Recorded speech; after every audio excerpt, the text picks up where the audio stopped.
অনেক অনেক বছর আগের কথা। এক সমৃদ্ধ রাজ্যে, যেখানে সঙ্গীত রাজপ্রাসাদের দেয়ালে প্রতিধ্বনিত হতো আর ধর্ম আর রাজনীতি একসঙ্গে রাজসভায় জায়গা পেত, সেখানে থাকতেন এক যুবরাজ, নাম সমর। তিনি ছিলেন গুণে, জ্ঞানে আর রূপে অতুলনীয়। সভায় তাঁর উপস্থিতি মানে ছিল সূর্যোদয়ের মতো স্থির, দীপ্তিমান, স্পষ্ট। কিন্তু এই দীপ্তির আড়ালে ভিতরে কোথাও ছিল এক গভীর অন্ধকার, যার নাম তিনি নিজেও জানতেন না। সমরের জীবন যেন দুই ভাগে ভাগ ছিল, একটা দিনের আরেকটা রাতের। দিনে সে ধর্মগুরুদের সঙ্গে বসত, নীতির আলোচনা করত, বৌদ্ধ গ্রন্থের শ্লোক নিয়ে ভাবত। সবাই বলতো এ এক প্রকৃত রাজা হতে চলেছে। কিন্তু রাত হলেই সে চলে যেত এক নর্তকীর কুটিরে, নাম তার চন্দ্রলেখা। সে শুধু সুন্দরী ছিল না, তার নৃত্যে ছিল কাম, কষ্ট, প্রেম আর বিদ্রোহের ভাষা। আর সমর হয়ে উঠেছিল সেই নীরব শ্রোতা। চন্দ্রলেখার কক্ষ সবসময় আবছা দ্বীপের আলোয় ভেসে থাকত। দেয়ালে ঝোলানো ঘুঙরুর ছায়া নড়ত, আর এক কোণ থেকে আসত বাঁশির সুর, যেন গোটা কক্ষ এক স্বপ্নের ভিতর ঢুকে পড়ত। সমর প্রতি রাতেই যেত, নাচ দেখত, সময় কাটাত। কখনো শুধু শরীরের আগুনে পুড়ত, কখনো খুঁজত এক অজানা শান্তি। কিন্তু প্রত্যেক ভোরে যখন সে ফিরত এক অব্যক্ত ক্লান্তি আর অপরাধবোধ নিয়ে। এক রাতে যখন ছাদের উপর বৃষ্টি পড়ছিল আর প্রদীপের শিখা কাঁপছিল, চন্দ্রলেখা হঠাৎ নাচ থামাল।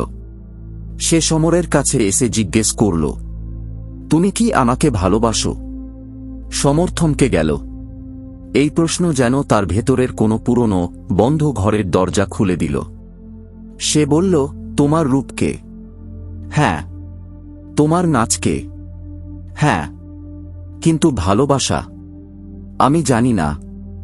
চন্দ্রলেখার চোখে এক মুহূর্তে অনেক কিছু ভেঙে পড়ল, কিন্তু সে শুধু হালকা হাসল। তবে সে হাসি বেশিক্ষণ টিকল না। এক শুষ্ক, নিঃশব্দ ভার ছড়িয়ে পড়ল চারপাশে। চন্দ্রলেখা বলল, প্রতি রাতে তুমি আসো আমার শরীরের কাছে, কিন্তু আমার আত্মাকে কখনো ছুঁয়ে দেখতে চাও না। আর সকাল হলেই তুমি ফিরে যাও সেই রাজা হয়ে, ধর্ম আর নীতির মুখোশ পরে। তাহলে আমি কি শুধু রাতের ক্ষুধা? আমার জীবনের কোনো মূল্য নেই তোমার জন্য? সমর একটাও উত্তর দিতে পারল না। সে চুপচাপ বেরিয়ে গেল সেই রাতে। পরদিন সকালে সে পৌঁছল এক বৌদ্ধ বিহারে, যেখানে বুদ্ধ ধ্যানমগ্ন ছিলেন। সেই প্রথমবার সমর যেন নিজেকে উজাড় করে দিল কারো সামনে। সে বলল, ভগবান, আমি দুই জগতের মাঝে দাঁড়িয়ে আছি। একদিকে আমি সংযমী, যুক্তিবাদী, নীতিবান, আর অন্যদিকে আমি একজন ভেতরে জ্বলতে থাকা মানুষ, যে প্রতিদিন নিজেকে খোঁজে শরীরের আগুনে। আমি কি একজন মিথ্যেবাদী, নাকি সত্যি এই দুই দিক একসঙ্গে চলতে পারে? বুদ্ধ কিছুক্ষণ চুপ থেকে বললেন, যদি একটা নৌকা দুই দিকে টানা হয়, সে কি কোথাও পৌঁছতে পারে? সমর স্তব্ধ হয়ে গেল। বুদ্ধ আবার বললেন, তুমি নিজের আত্মাকে ভাগ করতে চাইছ, আধা সংযমে, আধা সুখে। কিন্তু আত্মা কখনো ভাগ হয় না। সেটা হয় সম্পূর্ণ, না হলে হারিয়ে যায়।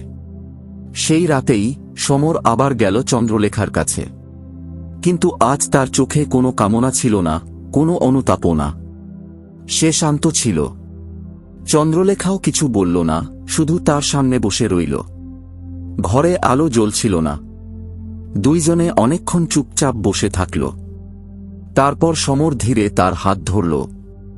বলল, আজ প্রথমবার তোমায় দেখছি, তোমার আসল রূপে। প্রতিদিন তোমার শরীরে আমি যে তৃপ্তি খুঁজেছি, তা কখনো পাইনি। কারণ সে ক্ষুধা শরীরের ছিল না, আত্মার ছিল। আর আত্মার ক্ষুধা কখনোই দেহের স্বাদে তৃপ্ত হয় না। চন্দ্রলেখার চোখ ভিজে গেল। সে বলল, প্রতিদিন কেউ না কেউ আসে আমার দেহকে দেখে, কিন্তু কেউই আমার আত্মাকে চায় না। তুমি প্রথম যে আমাকে পুরোটা দেখেছ। সেই রাতে শুধু নীরবতা কথা বলেছিল, আর সেই নীরবতা ছিল আত্মার ভাষা। পরদিন ভোরে সমর আবার গেল বুদ্ধের কাছে। এইবার তার মুখে কোনো প্রশ্ন ছিল না, না কোনো দ্বিধা। সে মাথা নত করল। বুদ্ধ তার মাথায় হাত রেখে বললেন, যখন তুমি তোমার ভিতরের দ্বন্দ্ব থেকে পালানো বন্ধ করো আর তাকে শান্তভাবে দেখতে শুরু করো, সেখান থেকেই শুরু হয় মুক্তির পথ। আমাদের ভেতরে দুই রকমের তৃষ্ণা আছে। একটিকে আমরা স্পর্শ করতে পারি, শরীরের তৃষ্ণা। তা দ্রুত উঠে আসে, তীব্র হয়, কিন্তু ততটাই দ্রুত নিঃশেষও হয়ে যায়। আরেকটি তৃষ্ণা আত্মার।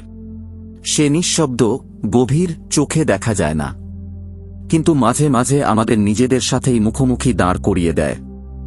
আমরা প্রায়শই সেই ক্ষুধার পেছনে ছুটি যা চোখে পড়ে।